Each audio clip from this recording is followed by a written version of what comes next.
Okay, right. So ek het goed gedink om soos 'n halwe klein series te begin van Tip of the Day. Want ek kry baie navrae en vragies van hoe ek 'n spesifieke ding doen en hoe ek 'n nail art doen en hoe ek dit doen. En ons het al 'n paar videoetjies gemaak wat ek probeer wys hoe ek dit doen en waarom ek dit doen en daai klas van dingetjies. Maar ek het gedink as jy wil en dalk soos 'n point of view kry van hoe ek my goedjies doen. Onthou nie elke liewe nail tech is dieselfde nie, almal is maar hulle eie mense, hulle doen hulle eie goed en wat vir hulle werk en nie vir hulle werk nie, dan kan ons dit doen. So die eerste ding is marble, wat ek sien en wat ek hoor, baie mense sukkel met marble. Dit kom of nie uit hoe hulle dit wil hê nie of dit lyk weird. So ek gaan julle wys wat se triek wat vir my werk. En dit is kan nou 'n tandeel, onthou nie elke marble is dieselfde nie. Dit is maar hoe die gels mix en met die blooming gel mix en daai klas van dinge. So ek gaan julle omswing en dan wys julle hoe ek myne.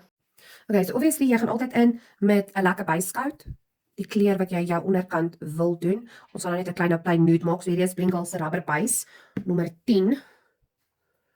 Ek is mal oor hom en hy is op high demand by my. En jy keur jou base. Okay, en terwyl hy keur, ek gaan ingaan met hierdie, so ek gaan in met 25 en dan die square botteltjie 56 en nommer 13. Dit is my kleur wat ek mee gaan. En jy gaan nou net van elkeen net vir 'n lekker lyntjie opsit. So gewoonlik wat ek doen is ek gaan van lig na donker, depending on what you want.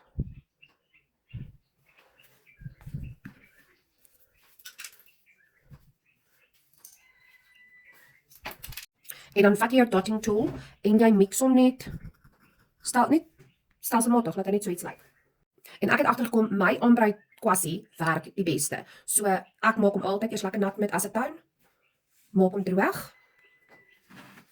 Dan tel jy net 'n bietjie op en voor dit gaan ek in met blooming gel wat jy obviously nie keur nie oor die hele naal of die gedeelte waar jy die marble wil sit.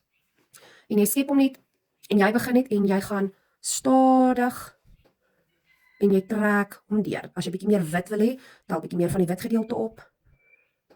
En jy trek hom net deur waar jy dink dit die mooiste gaan lyk. Jy gee hom so 'n paar sekondes net om te doen wat jy wil. As jy bietjie meer donker wil inbring, dan doen jy dit en jy keur.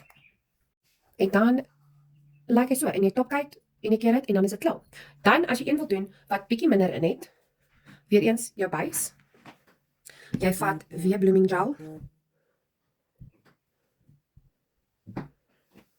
Sit hom julle naal in waar jy hom wil hê. Jy vat weer 'n botteltjie. En jy trek hom net stadig deur waar jy hom soek. En onthou die patrone kan jy self doen wat vir jou werk.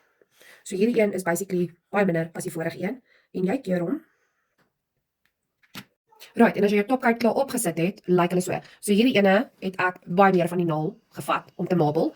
Hierdie ene baie minder. En personally ek like meer daai ene.